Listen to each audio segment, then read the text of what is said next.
400 قرآن دے نسخے برگرام بے سوتے امریکی فوجیاں جلائے، اجے تو 150 بچہ مریا، 400 قرآن دے نسخے جلے، پاکستان نے خبر بھی اتنی ساری کسی نہیں لائی، پورا میڈیا کھڑا ہوا ہے جی بچے مر گئے۔ تو میں نے کہا قرآن جب جلے اس وقت کیا ہوا؟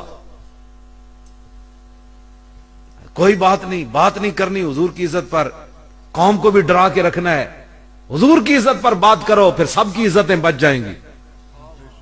ہاں جی، پھر عزتیں پھر بچیں گی سب کی، باقی کسی کی کوئی عزت نہیں بچنی۔ پہلے ادھر بات کرو، انہیں جانا انہیں مانا، نہ رکھا غیر سے کام، للہ الحمد میں دنیا سے مسلمان گیا۔ ممتاز قادری نو اندر دے کے تو کیڑے اسلام دی خدمت کی تھی، آج رو رہے ہو؟ یہ اسلام ہے؟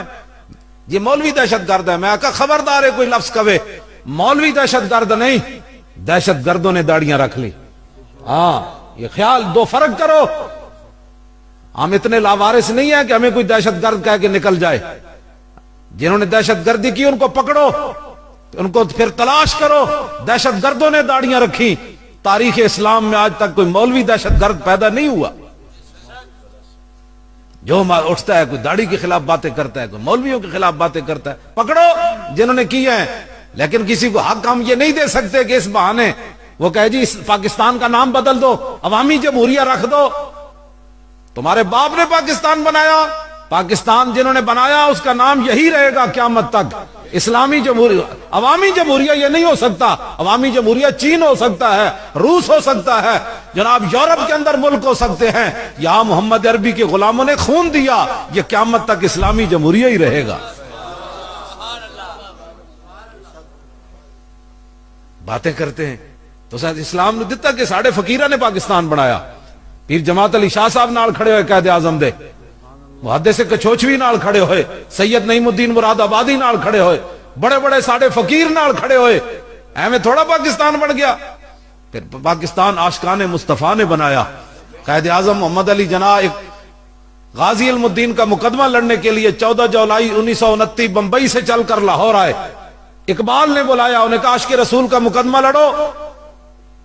آج کہتے ہیں ممتاز قادری نے قانون کو ہاتھ میں لے لیا، تو میں نے کہا پھر قائد اعظم کو چاہیے تھا کہ اقبال کو کہہ دیتے اس لڑکے نے تو قانون کو ہاتھ میں لیا ہے، میں اس کا مقدمہ نہیں لڑتا۔ علم الدین کدے کو پوچھ کے ماریا؟ اقبال کو پوچھیا، دیدار علی شاہ کو پوچھیا، مولوی ظفر علی خان کو پوچھیا، پیر میر علی شاہ صاحب بھی زندہ سن، انہوں کو جا کے پوچھیا۔ کس کو پوچھا؟ مولانا حامد رضا بھی زندہ سن، بڑے بڑے لوگ زندہ سن، کسی کو نہیں پوچھا۔ جا کے راجپال نے جناب دکانوں تے خنجر نال ذبح کر دیتا۔ بعد قائد اعظم مقدمہ لڑنے کے لیے آئے، عدالت میں پیش ہو گئے، جج آئیں بائیں شائیں کرن لگا۔ قائد اعظم محمد علی جناح جوش میں آ گئے، فرمایا ججا تینوں پتہ ہی نہیں حضور دی امت نو حضور نال پیار کتنا ہے، چمڑے تم کیا سمجھتے ہو بھئی وارث ہی کوئی نہیں رہے، جو مرضی بکواس کرتا رہے، جو مرضی پوچھنے والا ہی کوئی نہیں۔ اپنے منہ سنبھالیں سارے، جنہوں نے دہشت گردی کیا ان کو پکڑو۔ اس کی آڑ میں ہم داڑھی کی توہین نہیں سن سکتے، داڑھیوں والے ایسے ہوتے ہیں، اس کی زبان کاٹ دیں گے جو داڑھی پر بات کرے گا۔ جنہوں نے بات کیا ان کو پکڑو، ان کو ذبح کرو، ہمیں کوئی اعتراض ہے ان پر، لیکن اس بہانے کوئی داڑھی کی بات کرے اسلام کی خلاف، یہ اسلام ہمیں درس دیتا ہے۔ میں نے کہا تمہیں کس نے کہا یہ اسلام ہمیں درس دیتا ہے؟ مجھے دے بخاری شریف۔ یہ خبیب بن عدی صحابی رسول مکے کے اندر قید ہیں، آپ پر جو ہے وہ تاریخی ظلم ہوا، ٹک ٹکی پر باندھ کر کافروں نے بچے بھی بلا لیے، عورتیں بھی بلا لی، مرد بھی بلا لیے پورے مکے کے ارد گرد کے۔ انہوں نے کہا حضور کا غلام ہمارے قابو آ گیا، اب آؤ تمہارے بدر و عہد میں جو بندے مارے گئے اس ایک سے بدلہ لو۔ صحابی رسول کو جناب ہر چیز کاٹ دی گئی، جسم کا ایک ایک ٹکڑا انہوں نے کر دیا۔ پھانسی دینے سے پہلے آپ جب قید تھے، بخاری شریف میں موجود ہے، آپ کے ہاتھ میں استرا ہے، ایک بچہ کھیلتے کھیلتے جا کر آپ کی گود میں جا کر بیٹھ گیا۔ اب وہ تو قید تھے، مشرکین نے ان کو پھانسی لگانی تھی۔ اب جب انہوں نے دیکھا کہ بچہ گود پر بیٹھا ہے، ہاتھ میں استرا ہے، وہ سارے چیخ اٹھے، انہوں نے کہا کہ یہ تو اب بچے کو یا ذبح کر دے گا، اپنی جان چھڑا لے گا، یا بچے کو مار دے گا، بھئی میں نے تو مرنا ہے۔ بچہ گود میں بیٹھا ہے، ہاتھ میں استرا ہے۔ جب لوگوں نے چیخیں مارنی شروع کر دی، خبیب بن عدی نے فرمایا تمہیں کیا ہو گیا؟ نے کہا جی ہم تو اپنے بچے سے ڈر رہے ہیں کہ آپ اس کو کہیں قتل نہ کر دیں، ہم نے تو آپ کو پھانسی لگانی۔ آپ نے فرمایا پاگل ہو، ہمارے آقا و مولا نے ہمیں ایسی تعلیم نہیں دی، کیا کر رہے ہو تم؟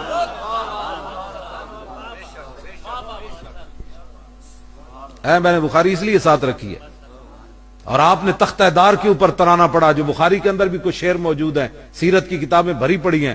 لقد جمع الاحزاب حولی وَلَبُّوا قبائلهم واستجمعوا كل مجمع وكلهم مبدل العداوة جاهد علي لأني في وساكم بمضيعي وقد جمعوا أبناءهم ونساءهم وقربت من جزء طويل ممنع فلست بمبدل للعدو تخشعا ولا جزعا إني إلى الله مرجعي فقد بدأوا لحمي وقد ياسمت میں, یا اللہ انہاں تو میرا گوشت بھی کٹ دیتا, زندہ رہن دی امید بھی مک گئی, لیکن فلست بالی حين اقتل مسلما على أي جنب كان لله مسرعي.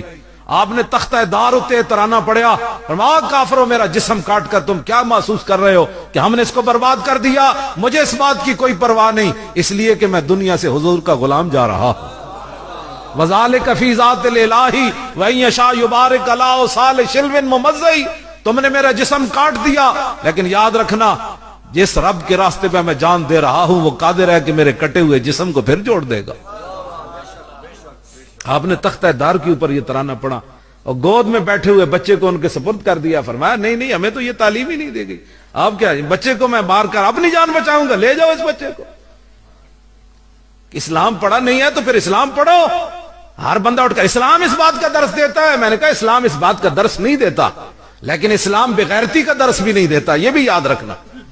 امن کا درس ضرور دیتا ہے, لیکن ناموس رسالت کے مقابلے میں امن کا درس نہیں دیتا. آپ کو کس نے کہا کہ ناموس رسالت پر کوئی بات کرے پھر اسلام امن کا درس دیتا ہے؟ فتح مکہ کے موقع پر